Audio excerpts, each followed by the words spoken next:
sejumlah warga binaan yang ada di kelas 2A Banyuasin mendapat hidayah untuk menghafal Al-Quran. Hanya bermula satu orang warga binaan yang meminta fasilitas agar bisa menghafal Al-Quran. Saat ini hampir belasan orang yang mulai ikut kegiatan itu. Informasi lengkapnya akan disampaikan oleh rekan M. Ardiansyah, jurnalis dari Tribun Sumsel yang kini sudah tersambung bersama kami. Halo rekan Ardian. Halo Dea.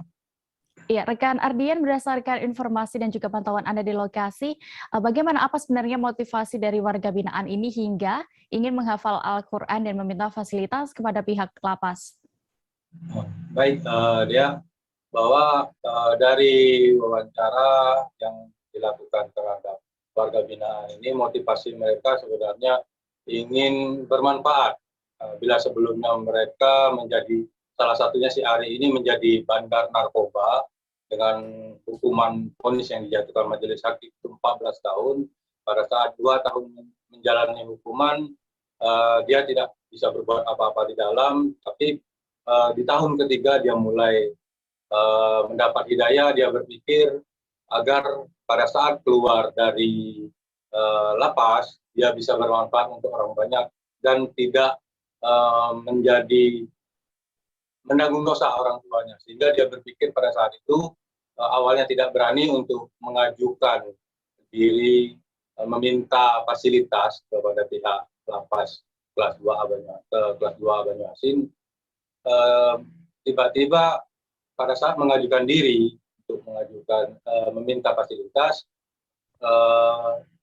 dari pihak lapas sendiri langsung merespon dan menganggap hal ini positif, sehingga fasilitas apa yang diminta oleh warga binaan terutama si Ari ini menjadi dipenuhi, langsung dipenuhi oleh pihak lapas, baik itu Al-Quran maupun masjid tempat untuk menghafal, hingga warga lapas binaan Banyuasin ini juga memberikan pakaian agar terlihat lebih layak dan juga lebih rapi pada saat mereka berkumpul untuk menghafal Al-Quran. Ya.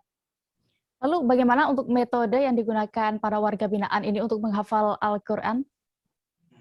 Baik, Dea. Jadi metode yang mereka gunakan ini secara bersama-sama mereka membaca, menutup Al-Quran, kembali menghafal, membuka lagi apabila salah.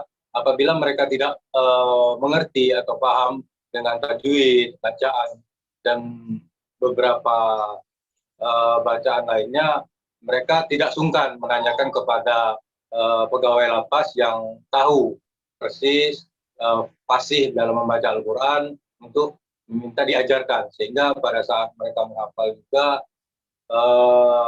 lapas yang ayat-ayat suci Al-Quran ini dapat benar diucapkan atau dilafazkan. Ya. Baik, terakhir rekan Ardian, apa yang dirasakan para warga binaan saat sebelum dan sesudah menghafal Al-Quran? Baik, Dea. Jadi dari ungkapan salah satu warga binaan si Ari ini tadi, bahwa selama ini dia hanya berpikir pada saat bebas sebagai bandar narkoba, dia hanya berpikir bagaimana mencari materi atau uang sebanyak-banyaknya untuk dinikmati dengan cara berpoya-poya. Tetapi pada saat tertangkap dan masuk di lapas Banyuasin, dia berpikir alangkah tidak bermanfaatnya hidupnya ini, terutama untuk orang tuanya, sehingga dia berpikir bagaimana dia bisa bermanfaat, dan rasa yang sudah diperolehnya pada saat ini setelah menghafal Al-Quran 3 juz, dia merasakan sangat berbeda.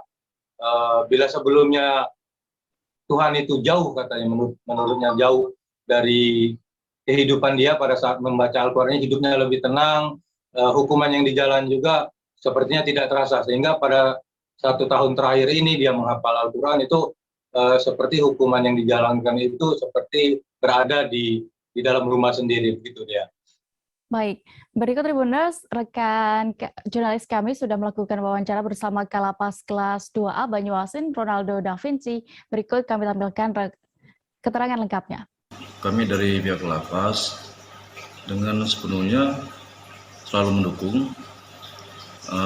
Di lapas kan ada 2 pembinaan, Yang pertama pembinaan kemandirian, kemudian pembinaan kepribadian. Kedua-dua pembinaan ini harus berseiring sejalan. Kalau pembinaan kemandirian itu berkaitan ke keterampilan, terus skill. Sedangkan kalau pembinaan kerohanian, kepribadian, salah satunya kita mengadakan pengajian, terus pesantren, yang mana kegiatan mereka kita atur dengan jadwal-jadwal tertentu untuk peningkatan semacam tahfiz Al-Quran dan metode dakwah-dakwah.